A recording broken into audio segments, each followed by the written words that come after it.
their wealth? Not that many, actually. Most have gone out to seek their fortunes. So what sets them apart from the rest of us? Simon Shepherd asked a 28-year-old who's made plenty whether he's special or whether anyone can do it.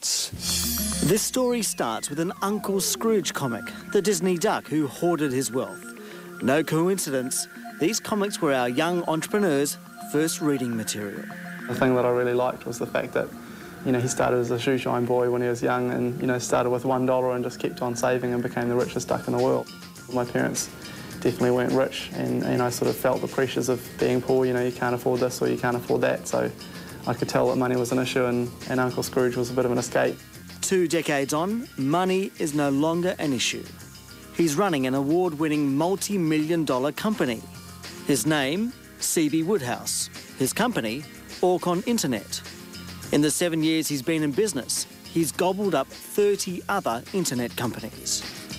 To give you an idea, at one stage we were probably doing 1 or 2 a month continuously for years at a time. So I guess I'm a little bit over the initial excitement, but it's certainly satisfying. Seeby's Orcon Internet is now the 4th largest internet service provider, after Telecom, Telstra Clear and iHub. About 10% of all the internet traffic in New Zealand flows through this facility, and we store email for about 80,000 customers. But how does Seeby become so successful at such a young age? Look at the treasures of his childhood. This is an American silver dollar. It's the first coin that I ever had. It's very special to me because Uncle Scrooge started off as a shoeshine boy with just $1, and he still carries around his original dollar, so I've still got my original dollar as well. This is the first deposit book for my first ever bank account that I opened when I was 6 years old, and right here from 1986, the first deposit, 25 cents. I was certainly rich back then. When I was about 11 years old, I started my first paper run, and this was the first Christmas tip that I ever received from anyone. Can't get these anymore. It's a New Zealand $1 note and a $2 note. His desire to become a businessman actually stems from one of business's darkest times, Black Tuesday, the 80s share market crash.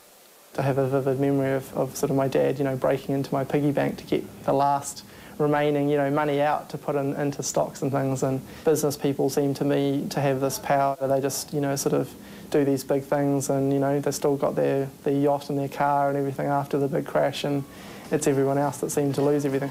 So Seeby was looking for a way into the business world, and that's where TV3 first met him.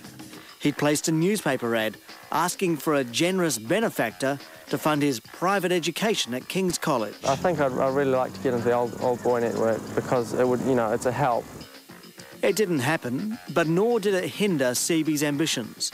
At high school, he realised he wanted to own a company, and he thought up a name and a logo while daydreaming in class. I started with the end in mind, I guess, and the end in mind was that, you know, I wanted this global corporation that, you know, would be all-pervading. I knew it had to be a made-up name, and I guess what I did is I just wrote down a huge big list of prefixes and suffixes.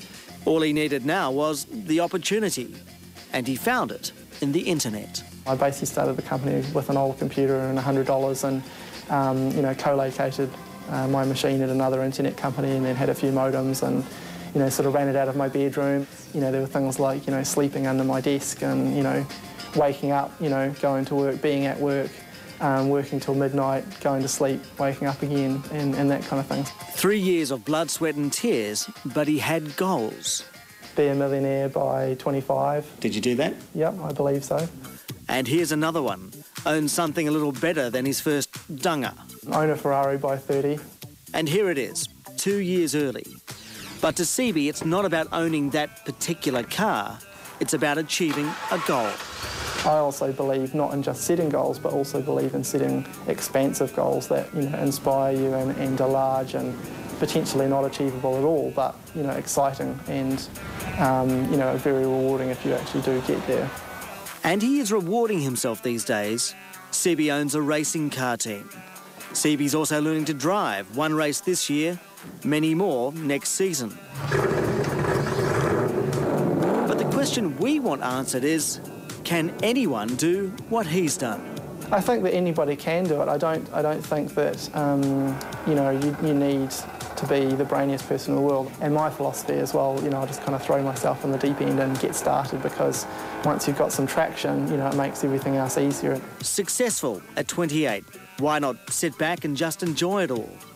Not while there are more goals to be achieved. And my goal at the moment is to get us to 100 million turnover, and hopefully that won't take too long. So, you know, if I can do that by 30, I'll be really, really chuffed. And for me, business is, you know, it's all about getting bigger and getting more successful and growing it as big as I can and seeing how high I can go.